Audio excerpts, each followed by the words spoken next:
Hey everyone, welcome back to the channel. Thanks for tuning in. You're watching the VSO Gun Channel. It's great to be here as always. And happy Monday, everyone. Happy Monday. Monday is my favorite day of the week. So today we're going to be covering a topic of my own making, which is I published a video on my Instagram feed as well as a short here on the channel that showed a seized AR-15 upper receiver. So an upper receiver that has been entirely carbon locked shut.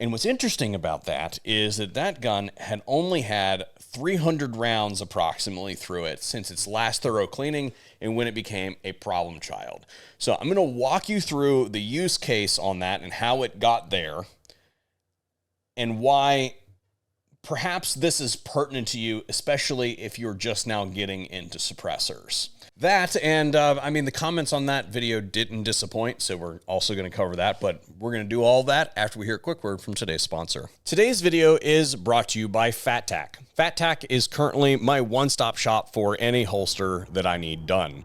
These were originally designed to accommodate bigger folks. It's literally in the name. However, the principles of extreme adjustability and customization in a holster seems like a pretty good idea across the board. Optics ready, open or closed front, magazine release access, a crisp lockup, multiple attachment methods, fully ambidextrous. I don't know how else to say it other than I really like it when folks who made their name in testing other companies' gear strike out on their own, because usually that results in a superior product. I have a discount code listed for FatTac in all the relevant places. Use that to great effect and let them know that I sent you. Real quick background information just to bring everybody up to the same level. This will be a review for many of you, but we want to make sure everybody's playing with the same deck here.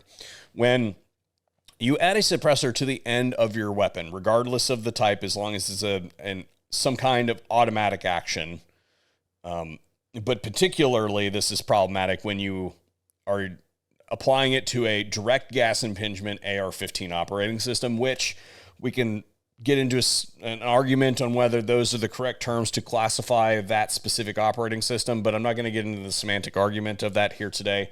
When I say those words, you guys know exactly what I'm referring to. So we're going to leave it at that. This video is not an hour long with a whole bunch of caveats.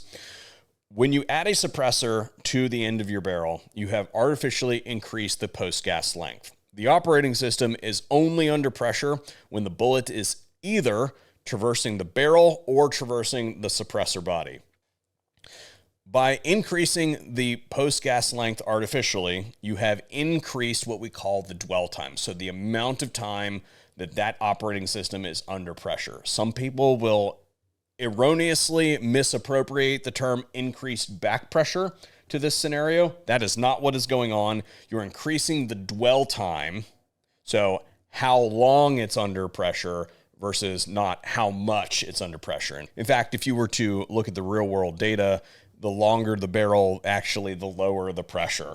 In my experience, most of the time people use that term as an attempt to categorize increased resistance to flow and failing, I might add. AR-15 shit where they eat. And when you have that system operating longer, it's just going to distribute more, regardless of whether we're talking about a shitty flow-through device that doesn't suppress properly, or if we're talking about a traditional can with an adjustable gas block. If you were to go out and shoot like 300 rounds through your AR right now, it would be entirely fine. You probably would have zero hiccups, assuming that the gun is in good working order.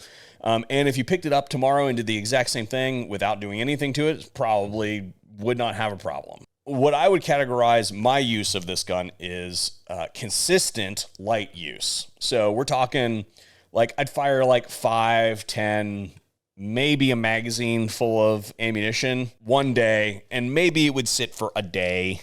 And then the same thing, 5, 10, maybe a magazine full over the course of like a month and a half, right? I didn't go to the range every single day, but 5 days a week, something like that-ish. And what that does is create a whole bunch of cycles. So you have put a bunch of that stuff in there, and then it's been allowed to cool. And then you do it again and again and again. And if you did that every single day, you're probably not going to have a problem then either, because as those components work, they basically break all that, the stuff that is solidified off, and it just kind of falls out through the magazine well. You guys have seen this all before. The problem comes when you do that and then you let it sit, because what has happened is those layers have been allowed to build up day over day over day over day. And the ones that are problematic immediately basically get shaved off by the components. But then if you let that gun sit for like a couple months, it's going to absorb water from the atmosphere. Those carbon deposits are going to absorb that water, and they are going to swell. And the interferences are such that you really won't get it apart. The solution here is obviously to clean your guns and keep them clean, but to be completely honest, that's not applicable to everybody's life situation. It's certainly not mine, and we're going to read some comments here in a second. I will flesh that out a little bit more when we get there. But short of scrubbing the gun every time you use it, you can also take the bolt out, smear some grease on it. Have you never seen an upper vise block? Well, I actually have 4 different variations on upper vise blocks and 2 variations on the action rod concept. But none of that is applicable in this situation because, again, the carrier is seized and the dust cover is closed. So I just don't think that you fully thought that through. I would also add that this is very early in the diagnosis process. So, like, I have it clamped, and let's turn the camera on and see if this is as bad as I think that it is. But if I smack it with a hammer, it comes right open, then we would never be here. But in this situation, doesn't matter. Pinning the dust cover closed is going to be counterproductive. If you ever find yourself in that situation, you need a different angle of attack on the bolt, this is how you get the dust cover open. But obviously, if you get the carrier unseized, then it's going to pop it open anyway. Put it back in a lower and mortar it. Look, man, been there, done that.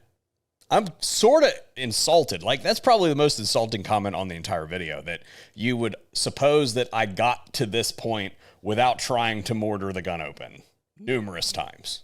She stuck. Those are the prettiest man hands I've ever seen in my life. Do you work at a lotion factory? That is the strangest pickup line I have ever received in my life, sir. I have no idea what you're about. But I will tell you that these hands are covered in cankerous calluses. They are scarred up, beat up, and I have at least 2 smashed fingers at any point in time. However, my cuticles and the skin on my hands do look halfway decent because I do all the cooking in our house. And I only cook with olive oil, butter, bacon grease, and tallow. And I don't use gloves because gloves are for fucking pussies. Also, we have a newborn, and we grease that baby down like crazy. And this gun would not blow up if fired if you could get it open to load it. We have the ravings of an old man yelling at a cloud that will be proven wrong here in a moment. But they were responding to the short, and I would give them a break and say, oh, they listened to it without sound or watched it without sound, excuse me. But I include subtitles on all those videos, so they have no excuse. Also, that's a Walker defense bolt, and I'm not saying that they couldn't have a manufacturing defect. Every company can, but that is quite possibly one of the finest bolt carrier grips that's available on the market to date. In my original short, I said that the ideal condition is that you properly clean and maintain your weapons. However, that is not applicable to all firearms all the time and all peoples in all situations. I've reshot this section a whole bunch of times, as I haven't really liked the way that it's come off, because it's come off as super disrespectful, particularly to the military folks that tend to roll into a place and project their life experience and their training on everybody else that doesn't live in their situation. We see that a lot in the training circuit as well. My weapons for defensive purposes are meticulously maintained and immaculately clean. All the rest of the guns are tools, and they do not live in that situation, and I will explain why. I go to the range 5+ times a week, usually 5, sometimes more, sometimes less, but on average about 5 times a week. Each time I go, I take a minimum usually of 5 guns with me, but that can balloon to 10 or 15. Just depends on what we're doing that day, how long we're going to be out there.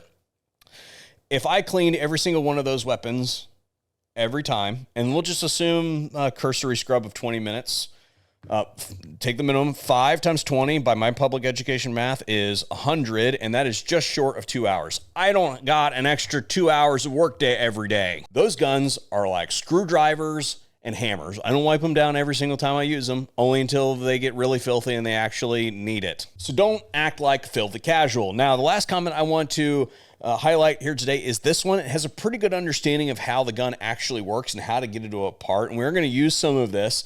However, what this person doesn't have is the requisite experience of a gun that's actually been fully carbon locked together. This thing is basically set up with rock. And to demonstrate that, while I don't have a piece of wood that I can hit and not splinter into a million pieces that is the right size, I do have this piece of brass that we're going to put in there and smack with a hammer.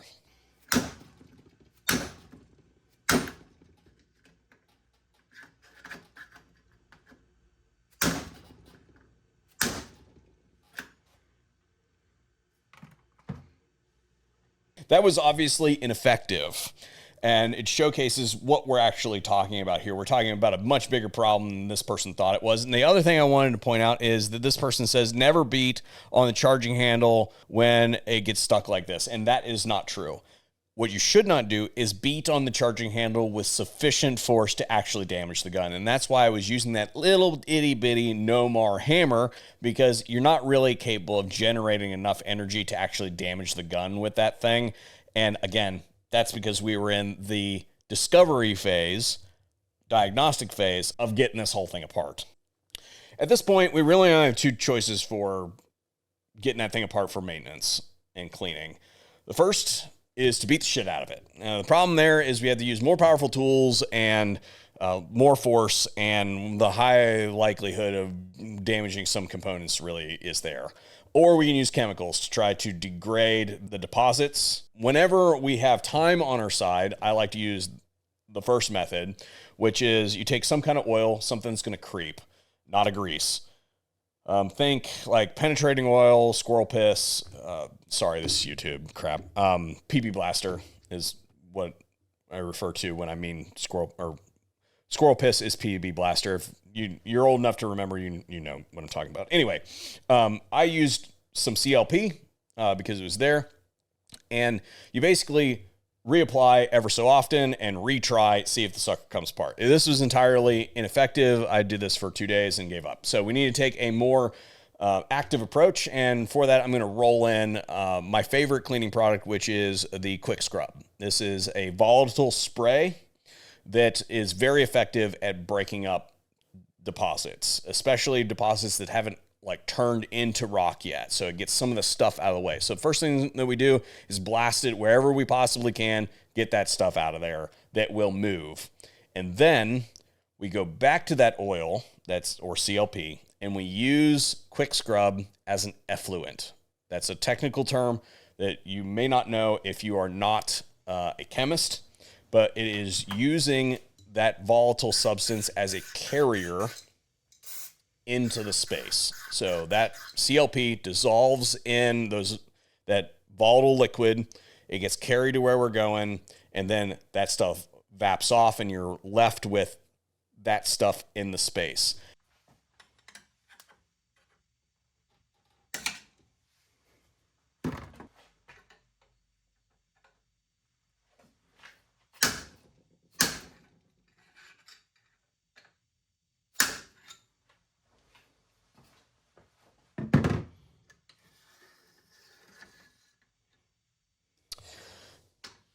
And presto changeo, here we are, it's out, and it's not very dirty. As I mentioned, only about 300 rounds. So in closing today, I want to mention just a couple things. This is what I would consider like my level 2 method.